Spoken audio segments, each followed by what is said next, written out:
നിള പോലെയാണെന്ന് ഞാൻ. ഒഴുകാനാകുന്നില്ല, ആരോ എന്നെ കോരിയെടുക്കുന്നു. നിശ പോലെയാണെന്ന് ഞാൻ. ഉറങ്ങാനാകുന്നില്ല, ഒരു നിലാവ് എന്റെ മിഴികളിൽ അണയാതെ നിൽക്കുന്നു. ചതിയനാണിന്നെന്റെ ദൈവം. അതിരാവിലെ ഒരു കഠിനവേദന കരളിൽ തന്നു. മൊത്തിക്കുടിക്കേണ്ട, തൊട്ടുകൂട്ടാൻ പോലും അല്പം വിഷം തന്നില്ല ഒപ്പം.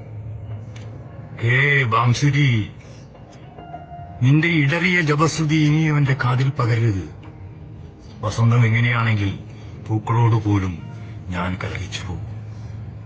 അത്ര നിരാശനായിട്ട് വസന്തം എങ്ങനെയാണെങ്കിൽ പൂക്കളോട് പോലും ഞാൻ കലഹിച്ചു പോകും.